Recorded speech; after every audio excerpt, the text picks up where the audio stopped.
రానున్నటువంటి సంవత్సరం పేరు విశ్వవాసునామ సంవత్సరం. ఈ విశ్వవాసునామ సంవత్సరంలో ఎవరెవరికి ఈ ఒక ద్వాదశ రాసుల వారికి ఎలా ఉండబోతుంది, ఈ పరిష్కారం మార్గం చూపించేటువంటిది ఈ కార్యక్రమంలో మనకి ఈ యొక్క జాతక పరంగా, నక్షత్రాల పరంగా, అలానే ఏ రాశిలో ఏ గ్రహం ఉంటుంది, అలానే మనకి ఉగాది నుంచి యుగాది వరకు, అంటే 2025 సంవత్సరం ఉగాది నుంచి 2026 సంవత్సరం ఉగాది వరకు కూడా మన రాశిలో ఏ గ్రహం ఉండడం వల్ల ఎలాంటి పరిహారాలు తీసుకోవచ్చు, ఎలాంటి పరిష్కారం మార్గం అనమాట. అంటే పరిహారం మనం తీసుకోవడం ద్వారా, ఆ పరిహారం మనం చేయడం ద్వారా మళ్ళీ రానున్నటువంటి సంవత్సరం ఉగాది వరకు కూడా మనం ఎలా ఉండబోతున్నాము, మనం చేసేటువంటి కార్యక్రమాలు అవ్వచ్చు, మనం చేసేటువంటి క్రియలు, అలానే మనం చేసేటువంటి ఏవైతే దానాలు ధర్మాలు ఉంటాయో వీటి ద్వారానే మనకున్నటువంటి అననుకూలతని కూడా అనుకూలతగా మార్చుకునేందుకు అవకాశం కూడా ఉంటుంది. కాబట్టి ప్రతి రాశి వారు కూడా బాగుండేందుకు అనుకుంటా ఉన్నాం. ప్రతి రాశి వారు కూడా ఈ పంచాంగ శ్రవణంలో నుంచి తీసినటువంటి ఏవైతే మాటలు ఉన్నాయో ఆ మాటలు మనం ఈరోజు చూసినట్లయితే కనుక ఈ యొక్క ఏవైతే రాసిందో విశ్వవాసు నామ సంవత్సరం ఏదైతే ఉందో, ఈ విశ్వవాసు నామ సంవత్సరంలో ఈ యొక్క ద్వాదశ రాసుల వారికి అందరికీ కూడా శుభ అశుభ ఫలితాలు, ప్రతిఫలితాలు ఒకసారి మనం చూసినట్లయితే కనుక ముందుగా మనకి మనకి ఈ ద్వాదశ రాసుల్లో ఒకటి కన్యా రాశి. ఈ కన్యా రాశి వారికి కూడా యుగాది నుంచి యుగాది వరకు ఎలా ఉంటుందనే దాని గురించి చూసినట్లయితే కనుక ఈ యొక్క కన్యా రాశికి యుగాది నుంచి మనకి 2025 సంవత్సరం ఉగాది నుంచి 2026 సంవత్సరం యుగాది వరకు కూడా అయితే మనకి ఈ షష్టగ్రహ కూటమి రావటం, ఉగాది రావటం మార్చి 29 తారీఖునే జరుగుతూ ఉంది 2025 సంవత్సరం. అలానే మనకి ఈ సంవత్సరం వచ్చేసి ఆదాయం 14, వ్యాయం 2, రాజ్పూజ్యం 6, అవమానం 6లా ఉంది కన్యారాశి వారి పరిస్థితి. ఈ సంవత్సరం మొత్తం కూడా ఇలానే ఉంటుంది. అలా అని చెప్పేసి మనకి గొడవలు అవుతాయేమో, అలా అని చెప్పేసి మనకి ఇబ్బందులు అవుతాయేమో, అలా అని చెప్పేసి మనకి చాలా రకాలుగా బాధపడాల్సి వస్తుందేమో అనే అవసరం లేదు. మీ పని మీరు చేసుకుంటా ఉంటే ఎదుటి వాళ్ళతో మీకేం సంబంధం లేదు. అలానే మనకి ఈ యొక్క కన్యా రాశి వారికి మనకి ఈ సంవత్సరం మొత్తం కూడా, సంవత్సరం పేరు వచ్చేసి మీకు మొదట్లో మనం అనుకున్నట్టుగానే మనకి విశ్వవాసు సంవత్సరం అన్నమాట. విశ్వవాసు నామ సంవత్సరం ఇది. అయితే మనకి ఈ సంవత్సరాలకి 60 సంవత్సరాలు ఉంటాయి. ప్రభవ, విభవ, ప్రజోత్పత్తి, ఆంగిరస, మఖ ఇలా అని చెప్పేసి అని మనకి 60 సంవత్సరాలు ఉంటాయి. ఈ 60 సంవత్సరాలుగా పేర్లు, ఈ పేర్లు ఎలా వస్తాయి అంటే మనకి ఇది చాలా పెద్ద కథ ఉంటుందన్నమాట. అది మరొక మనకి సమయం ఉన్నప్పుడు చూద్దాము. అయితే మనకి ఈ నారదులు వారు ఎవరైతే ఉన్నారో ఈ నారదులు వారికి 60 మంది పిల్లలు ఉన్నారన్నమాట. వారికి ఒక్కొక్క పేరే ఒక్కొక్క సంవత్సరంగా పరిగణలోకి తీసుకుందాం. అలానే మనకి ప్రతి సంవత్సరంలోనే ఈ సంవత్సరం వచ్చే పేరు విశ్వవాసు నామ సంవత్సరం.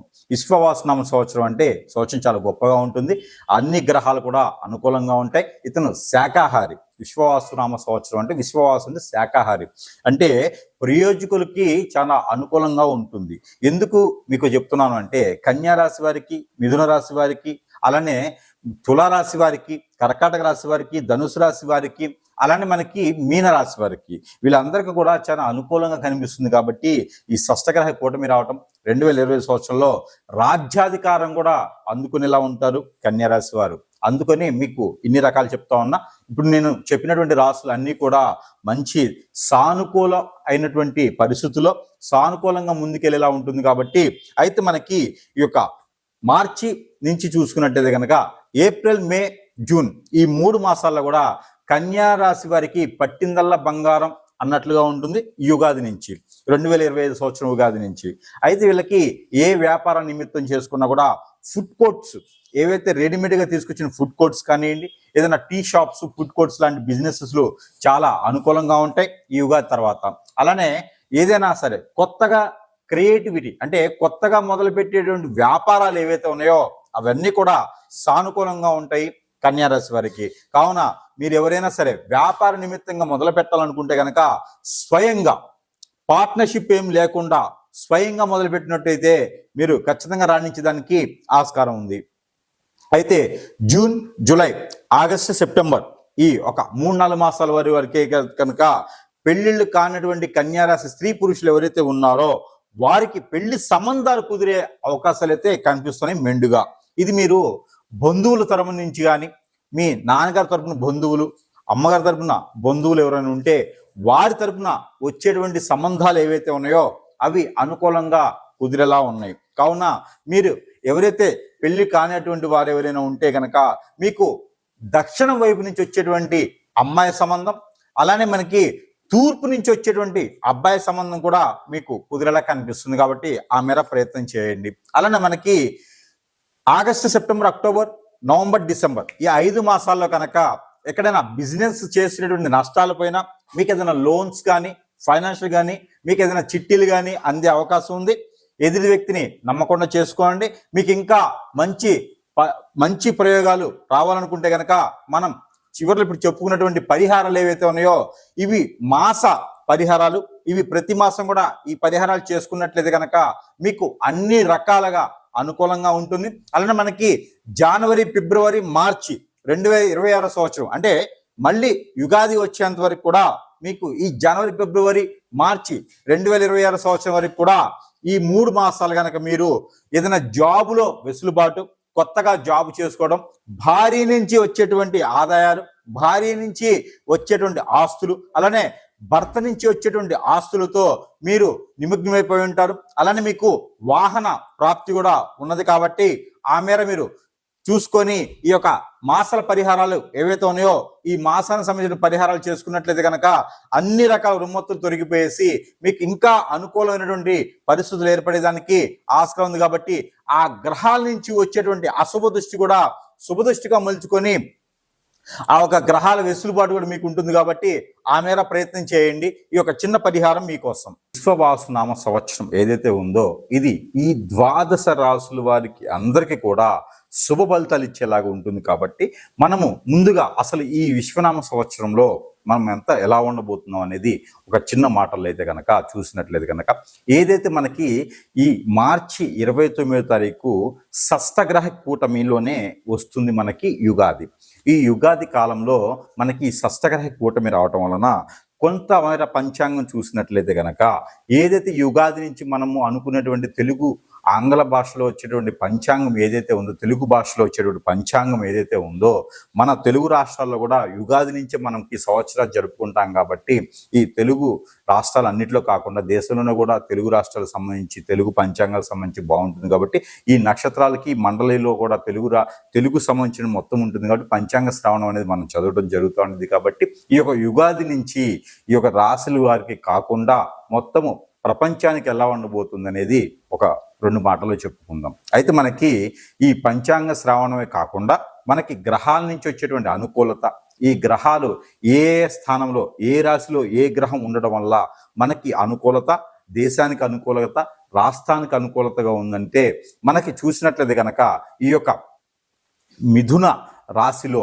ఏదైతే మనకి ఉన్నదో ఈ మిథున రాశిలో ఉన్నటువంటి శుక్రుడు కావచ్చు, అలానే మిథున రాశిలో ఉన్నటువంటి కుజుడు కావచ్చు, అలానే మనకి ఈ మీనరాశిలో షష్టగ్రహి కూటమి ఏదైతే ఉందో ఈ మీనరాశిలో షష్టగ్రహి కూటమి రావటం వల్ల ఆ రోజే ఉగాది రావటం, ఆ షష్టగ్రహి కూటమి రోజున రవి అక్కడే ఉన్నారు, బుధుడు అక్కడే ఉన్నారు, రాహు అక్కడే ఉన్నారు, అలానే మనకి చంద్రుడు కూడా అక్కడే ఉండటం జరుగుతూ ఉంది. కాబట్టి ఈ షష్టగ్రహ కూటమి రోజున ఉగాది జరుపుకోవటం, అదే రోజు నుంచి మనకి ఈ మాసాలన్నీ కూడా మొదలవటం, శ్రవణ మాసం, అట్లా భాద్రపద మాసం, ఆశ్వీజ మాసం, కార్తీక మాసం ఇలాగనే మనకి మాసాలు కూడా మొదలవుతూ ఉంటాయి. కాబట్టి ఈ యొక్క మాసాల్లో ఏమేమి చేస్తే కూడా 12 రాశుల వారికి బాగుంటుందని కూడా మనం చూసినట్లయితే కనుక, అలానే మనం దేశ పరిస్థితి చూసుకున్నట్లయితే కనుక ఇది మనకి మిథున రాశి కాకుండా మనకి అన్ని రాశుల వారికి కూడా మేషరాశి నుంచి మీనరాశి వరకు కూడా అన్ని రాశుల వారికి కూడా మనం చూడొచ్చు, ఎలాంటి ప్రెడిక్షన్ జరుగుతుంది చూడొచ్చు. అలానే మనకి ఈ యొక్క మీనరాశిలో ఏర్పడేటువంటి షష్టగ్రహ కూటమి, ఈ షష్టగ్రహ కూటమి వల్ల మనకి పంచగ్రహ కూటమి కూడా ఇదే రాశిలో మనకి ఏప్రిల్ మాసం నుంచి జరుగుతూ ఉండిద్ది. అలానే పెళ్లి ముహూర్తాలు కూడా చాలా ఎక్కువగానే కనిపిస్తూ ఉన్నాయి. ఈ యొక్క సంవత్సరంలో ఈ ఉగాది నుంచి ఉగాది వరకు ఆ పెళ్లి ముహూర్తాలు బాగా కనిపిస్తూ ఉన్నాయి. కొత్తగా వ్యాపారస్తులు ఎవరైనా చేసిన వాళ్ళు ఉంటే కనుక కొత్తగా 12 రాశుల వారికి అందరూ కూడా వ్యాపారాలు చేసుకునే విధంగా ఉంటుంది. ఈ మధ్యన ఇంకోటి ఏంటంటే ఈ యొక్క యుగాది తర్వాత 2025 సంవత్సరం ఉగాది తర్వాత 2026 సంవత్సరం వచ్చేటువంటి ఉగాది వరకు కూడా కొన్ని రకాల విపత్తులు అయితే మనము చూడవచ్చు. ఎలాంటి విపత్తులు అంటే ఎక్కువ నీటికి సంబంధించినటువంటి విపత్తులు ఎక్కువ కనిపిస్తూ ఉన్నాయి. ఏదైతే వైరస్లు ఉన్నాయో ఈ వైరసెస్ కూడా కొంతమేర ఎక్కువగానే కనిపిస్తూ ఉన్నాయి. అలానే మనకి తెలియనటువంటి నీటి ప్రవాహం దగ్గర ఎక్కువ వెళ్లకుండా ఉంటే మంచిది. అలానే ప్రయాణాల్లో కూడా చాలా గందరగోళాలు, అనుకూలత లేనటువంటి తత్వం కనిపిస్తూ ఉంది. ఇంకోటి ఏంటంటే ఎదుటి వ్యక్తిని నమ్మలేనటువంటి పరిస్థితికి వచ్చేలా ఉంటుంది. కాబట్టి ద్వాదశ రాశుల వారే కాకుండా ప్రతి ఒక్కరు కూడా నామనక్షత్రం, అలానే నక్షత్రం పరంగా ఉన్నటువంటి నామనక్షత్రమే కాకుండా వాళ్ళ ఒక గోచార ప్రకారం కూడా ప్రతి ఒక్కరూ ఎవరిని నమ్మకుండా వారి పని వారు చేసుకునే విధంగా ఉంటే చాలా బాగుంటుంది.